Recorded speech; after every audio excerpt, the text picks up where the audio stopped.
Voltando aqui, Daniel Caribé, obrigada Marighella, eu demorei de voltar um pouco, porque tem que baixar o vídeo no IGTV, senão a gente perde essa conversa maravilhosa. Semana passada eu perdi a conversa com a nossa querida Daniela Portugal, e aí eu tive que demorar um pouquinho, mas não vou enrolar, vamos voltar aí. Cadê? O pessoal tá voltando, ó, que isso. Já tá cá. Ah, porque Elisa pediu para eu esconder ela, porque ela tá aqui na bagunça. Cadê, Elisa? Tá aqui na Apareça aí. rede. Tá bom. Vamos esperar um pouquinho o povo entrar? Acho que vamos, podemos ir Ou dando. a gente pode ir conversando, né? Não, Podemos. porque é isso assim, a gente acabou tirando uma posição sobre os atos para não monopolizar mais ainda a conversa, já falei um bocado. A gente tirou uma posição ontem, a gente foi muito pressionado durante a semana, internamente principalmente, né, para tirar uma posição em relação ao ato de domingo. Fizemos um debate muito intenso entre a gente, muito rico, muito importante, eu acho, na história da Brigada Marighella, inclusive, né, porque é uma decisão muito complicada, porque de um lado a gente está vendo o crescimento do fascismo, que é a coisa mais abominável que existe, né, precisa ser derrotado com a urgência necessária, uma urgência, não tem nem como mensurar isso. Inclusive porque ele está intensificando as mortes provocadas pelo coronavírus, né, por conta da posição muito ruim desse governo, ou desgoverno. E, por outro lado, a gente precisa preservar o que há de mais sagrado, que são as vidas das pessoas, né? Que é a vida das pessoas. Então, ir para a rua nesse momento foi uma decisão, ou não ir para a rua nesse momento, em solidariedade e apoio aos que decidiram ir, foi uma decisão muito difícil, muito difícil, mas a gente analisou o contexto, né? A gente não tirou uma posição definitiva, a gente vai avaliar a cada semana como é que estão os atos de rua, como é que tá, quais são as próximas jogadas do governo, como é que está a repressão, qual é a nossa capacidade de mobilização, né? A gente fez uma enquete interna e percebeu que muita gente está com idosos em casa, cuidando de pessoas em situação de risco, dos seus pais. Outros tantos são do próprio grupo de risco, né? A diversidade na Brigada Marighella é enorme. A gente tem gente de 18 anos, 19 anos, até militantes de fundação do PT, né? Enfim. Então, temos muita gente com situações bem específicas. A gente analisou que nesse momento não é igual a São Paulo, onde os fascistas estão na rua mostrando as caras e provocando uma reação dos grupos antifascistas. Então, não vai ter confronto na rua nesses momentos. A pandemia está no seu pico, quer dizer, a gente nem sabe se a pandemia está no seu pico, está batendo recordes atrás de recordes de mortes. Então, a gente vem desde o começo defendendo as medidas de isolamento social, e eu acho que a esquerda, e um dos grandes elementos de unidade da esquerda com os grupos progressistas, que não são historicamente de esquerda, é exatamente a defesa da política de isolamento social. Então, eu não sei o que é que significa essa quebra por parte da gente do isolamento social, isso tem repercussões de diversos tipos.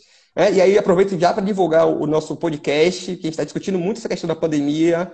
Estamos no nosso terceiro episódio, discutimos o primeiro com Polly, que é doutoranda lá da UFBA em epidemiologia. O segundo a gente discutiu com o Denis sobre os impactos no mundo do trabalho dessa pandemia.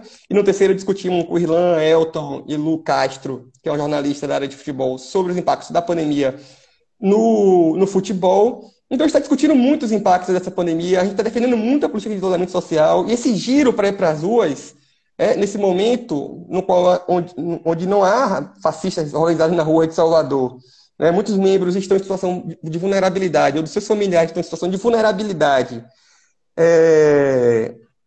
E essas políticas de isolamento são necessárias ainda, né? São mais do que necessárias de serem respeitadas. A gente decidiu fazer mobilizações antirracistas e antifascistas, mas com grupos menores, mais localizadas, respeitando o afastamento. Acho que é um momento de criatividade, né? Não que o confronto não seja necessário, não que o confronto, se acontecer, a gente não vai participar desse confronto, a gente vai participar desse confronto, vai disponibilizar nossos recursos, né, e nossas inteligências e nossos acúmulos para esse confronto, mas nesse momento a gente entende que é o momento de se organizar em pequenos grupos, fazer uma guerrilha urbana, panfletos, lambi-lambis, faixas, conversar com as pessoas, atividade de solidariedade nas comunidades, né, romper com o ciclo do fascismo, que é convencer as pessoas de ser anti-esquerda, né, então a gente precisa estar do lado das pessoas nesse momento de sofrimento e de morte, e apresentar uma alternativa a elas mais do que fazer uma batalha campal nas ruas, né? É Bom, essa a nossa avaliação aqui temporária. os comentários aqui estão assim super acirrados. A galera está É, aqui debatendo. O formato live é um formato super novo para gente, porque parece que é é, uma, mas tem muita intervenção, ótimas intervenções, ou seja, tem um debate colocado, ou seja, temos, né, frentes que irão para as hum, ruas afirmar o antifascismo nas ruas, reivindicando nas ruas. hum, Tem frentes que vão se manifestar inventando alternativas, mas o que é sim. importante é Nas ruas entender também, a gente vai para as ruas. nas ruas, reinventando o Sim. encontro, e, Uhum, e aqui a gente fica, eu acho que a gente encerra esse uhum, momento fazendo uma grande convocatória pública para nos reinventarmos nas ruas uhum, e nas uhum, redes e nas alternativas.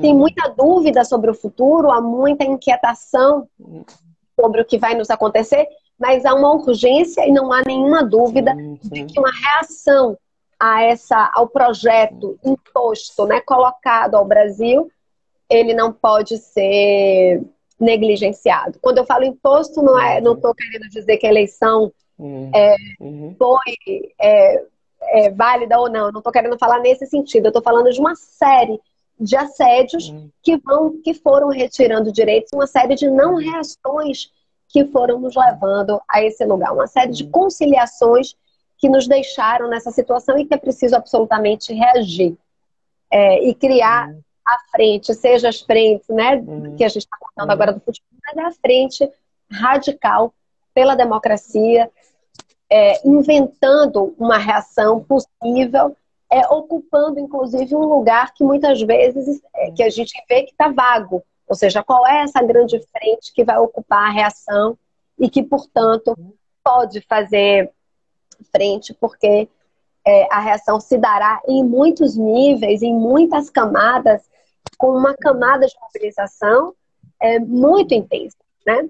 Com a sociedade, mobilizando a sociedade, mobilizando instituições, mobilizando os diversos parlamentos, fazendo o que a coletiva está fazendo, se colocando no debate municipal, uhum, entendendo que essa é também uma agenda importante, ou seja, é ocupar todas as uhum, agendas para que a gente possa reagir. uhum. Querido Daniel, considerações finais. Muito obrigado pelo esse convite. Agradeço em nome de toda a Brigada Marighella. Ó, Vamos entregar essa camisa para você, com certeza. É, vou até fazer. vamos Alguém faz um torcer. print? Faz um print aí. Assim, agradecer a Arizinha também por compartilhar esse momento comigo. A FEP também, né, por disponibilizá-la, participar desse momento. Um abraço a toda a Brigada Marighella. E vão acompanhando aí as nossas redes sociais, porque a cada semana a gente vai rever o nosso posicionamento, reafirmando ou mudando o posicionamento, divulgando nossas ações. Hoje a gente faria uma ação de rua, mas a gente não conseguiu por conta da chuva. Era uma ação que precisava muito que tivesse um dia bonito de sol, porque era com, enfim, não vou estragar a surpresa. Mas faremos novas ações, faremos essa guerrilha urbana, defenderemos o SUS nesse momento. Muito importante defender a saúde da população, e da população negra, principalmente, porque ela que mais precisa desse serviço, ela que está mais morrendo nesse momento de pandemia e de violência policial, né? Vamos fazer esse embate antirracista junto com a luta antifascista. E se tiver fascista na rua de Salvador, a gente vai se organizar e vai enfrentar. Mas nesse momento, calma, torcedores. É um momento de jogar xadrez, não jogar dama. Cada peça se move com muito cuidado, né? São muitos elementos em jogo. E uma decisão equivocada nesse momento pode, inclusive, adiantar um golpe do que derrubar o fascismo, né? Ou pode aumentar muito nossa curva, inclinar muito para cima a nossa curva de mortes, ao invés de combater essa pandemia, né? Sem criminalizar nenhuma posição. Saudamos todas as torcidas que vão às ruas, antifascistas ou não, grupos de esquerda, de dentro da arquibancada ou de fora da arquibancada. Estamos com vocês, colocaremos nossos recursos à disposição deles, nosso pessoal que puder apoiar, vai apoiar. mas precisamos diversificar as formas de luta, fazer novas experimentações, novas táticas, novas estratégias, e a nossa, por enquanto, é essa, né? De respeitar o isolamento social e construir ações mais pontuais e localizadas, mas sem, né, ruptura nenhuma, né? A luta é a mesma, né? A luta é antifascista e vai também para as ruas. É isso, Daniel, obrigado. muito obrigada. Antes da gente terminar, eu fico aqui com você, porque a Manifesta Coletiva, nesse dia, hoje é o dia também mundial do meio ambiente, você, né, que é aí militante do direito à cidade, e a Manifesta se manifesta, a coletiva se manifesta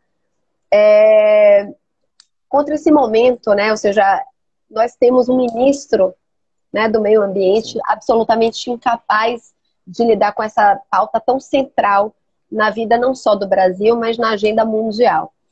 A gente vai falar disso logo mais.